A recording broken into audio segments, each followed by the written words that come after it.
बीड जिल्ह्यातील एका शेतकऱ्याने 2-3 महिने शेतात राबला, उन्हातान्हात कांदा पिकवला, सोलापूरच्या बाजारात नेला आणि घरी परताना त्याच्या खिशात पैसे येण्याऐवजी त्याच्याच खिशातील पैसे गेले. हे ऐकायला विचित्र वाटतं, पण हे सत्य आहे.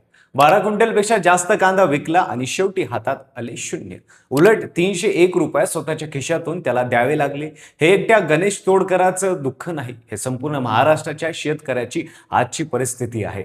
आणि आज कसं काय वर आपण या संकटाचा संपूर्ण हिशोब मांडणार आहोत. नमस्कार, मी पंकज, तुम्ही पाहताय कसं काय. महाराष्ट्र हे देशातील सर्वात मोठं कांदा उत्पादन राज्य आहे. नाशिक, पुणे, सोलापूर, बीड, छत्रपती संभाजीनगर या जिल्ह्यातील लाखो कुटुंबाचा उदरनिर्वाह कांद्यावर अवलंबून आहे.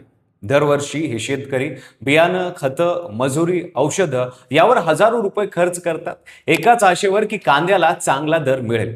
पण यंदा हे सगळं उलट झालं. 2026च्या उन्हाळी हंगामात राज्यभरात कांद्याची मोठ्या प्रमाणावर आवक झाली.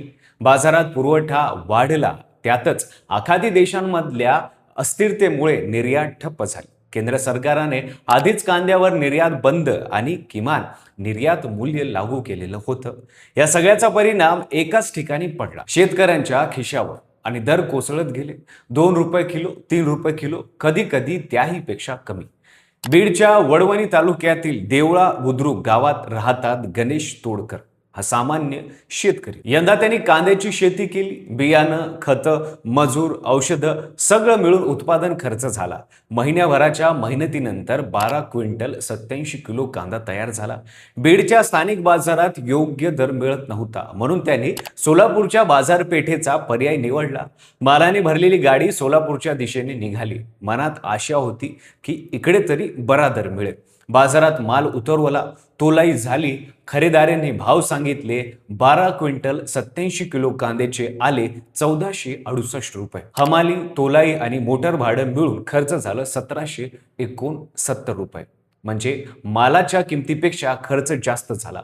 गणेश तोडकरांना त्यांच्या स्वतःच्या मालावर स्वतःच्याच खिशातून 301 रुपये द्यावे लागले. हे वाचताना हिशोब ठेवणं कठीण वाटतं, पण हे त्यांच्या बाजारात रसीदीत नोंद आहे. काही दिवसांपूर्वी बीडच्याच धारूर तालुक्यातील एका शेतकऱ्यावर अशीच वेळ आली होती. तेव्हाही असाच प्रकार घडला होता. हे काही अपवाद राहिलेलं नाही. उत्तर पुणे जिल्ह्यात, आंबेगाव तालुक्यात, नाशिकमध्ये सगळीकडे हीच परिस्थिती आहे.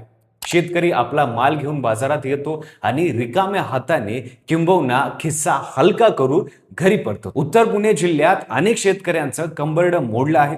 आंबेगाव तालुक्यात मजूर टंचाई, वाढता उत्पादन खर्च आणि अस्थिर बाजारभाव यांनी शेतकऱ्यांना मानसिक आणि आर्थिक दोन्ही तणावात ढकललं आहे. आता प्रश्न असा येतो की असं का झालं? 3 मुख्य कारण आहेत. त्यातलं पहिलं कारण म्हणजे निर्यात बंदी. केंद्र सरकारने गेल्या काही वर्षात कांद्यावर वारंवार निर्यात बंदी आणली. शेतकऱ्यांचा माल देशाबाहेर जाऊ शकत नाही, मागणी घटते, दर पडतात. हे एक दुष्टचक्र आहे. दुसरं कारण म्हणजे इराण आणि परिसरातील अस्थिरतेमुळे सागरी मार्गावर परिणाम झाला. निर्यातीसाठी जे थोडे दरवाजे उरले होते तेही बंद झाले. तिसरं कारण म्हणजे मोठी आवक. उन्हाळ्यात कांद्याची वाढणी एकाच वेळी मोठ्या प्रमाणावर झाली. बाजारात पुरवठा इतका वाढला की मागणीपेक्षा माल कित्येक पटीनं जास्त झाला आणि दर खाली आढळले. काही ठिकाणी शेतकऱ्यांनी बाजारात नेण्याचाही खर्च परवडना म्हणून रस्त्यावरच कांदा फेकून दिला. हे दृश्य पाहणाऱ्यांनी एकच प्रश्न विचारला, ज्या कांद्यासाठी शहरातला माणूस 40-50 रुपये किलो देतो, त्याच कांद्याला उत्पादन शेतकरी 1-2 रुपयातही तो विकायला का भाग पाडतो? हे अंतर कुठे तयार होतं आणि त्याचा फायदा नक्की कोणाला होतो? शेतकऱ्यांनी आता आवाज उठवायला सुरुवात केली आहे. राज्यभरातून मागण्या येत आहेत.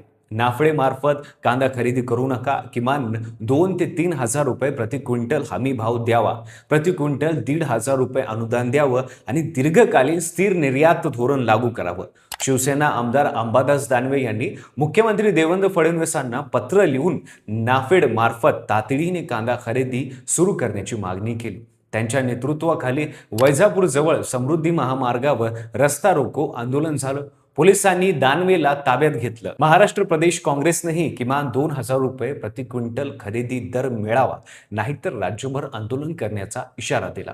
दबाव वाढत गेला आणि मग मुख्यमंत्री फडणवीसांनी केंद्रीय कृषी मंत्री शिवराज सिंग चौहान यांच्याशी बोलणी केली.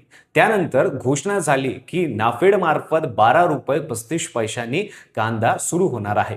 सरकारच्या दृष्टिकोनातून हे एक पाऊल आहे, पण शेतकऱ्यांच्या दृष्टिकोनातून हे पुरेसं आहे का, हा प्रश्न अजून उरतोच. मात्र आणखीन एक पेच आहे.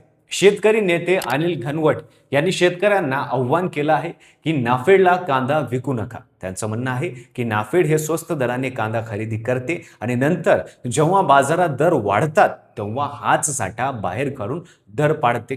यामुळे शेतकऱ्याचा फायदा होत नाही. त्यांनी या खरेदीवर बहिष्काराचं आव्हान करून मुख्यमंत्र्यांना निवेदनही पाठवलं. म्हणजे एका बाजूला सरकार खरेदी सुरू केल्याचं सांगतं, दुसऱ्या बाजूला काही शेतकरी नेते सांगताय की ही खरेदी प्रत्यक्षात शेतकऱ्याच्या विरोधात आहे.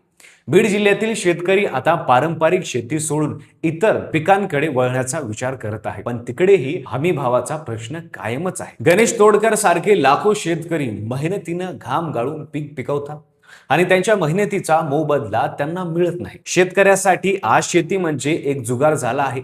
शेतकरी शेती का करतो हा आता शेतकऱ्यांनाच प्रश्न पडायला लागलाय. देशाला कांदा लागतो, भारतातून जगाला कांदा जातो, पण ज्याच्या हाताने हा कांदा पिकवतो त्याला मात्र स्वतःचाच माल विकण्यासाठी स्वतःचेच पैसे मोजावे लागतात. 12 रुपये 35 पैशांची खरेदी ही तात्पुरती मलमपट्टी आहे. खरी गरज आहे की दीर्घकालीन स्थिर धोरणाची, निर्यात बंदी कायमची संपवण्याची आणि उत्पादन खर्चावर आधारित हमी भावाची. जोपर्यंत हे होत नाही तोपर्यंत गणेश तोडकरांसारखे लाखो शेतकरी कांदा विकत राहतील, डोळ्यात पाणी आणत राहतील आणि आपण फक्त बघत राहू. तुम्हाला काय वाटतं? सरकारची 12 रुपये 35 पैशाची खरेदी खरोखर शेतकऱ्याला न्याय देणारी आहे का? तुमचे मत खाली कमेंटमध्ये नक्की सांगा. व्हिडिओ आवडला असेल तर लाईक करा. चॅनलवर नवीन असाल तर चॅनल सबस्क्राईब करायला विसरू नका आणि पाहत राहा फक्त कसं काय.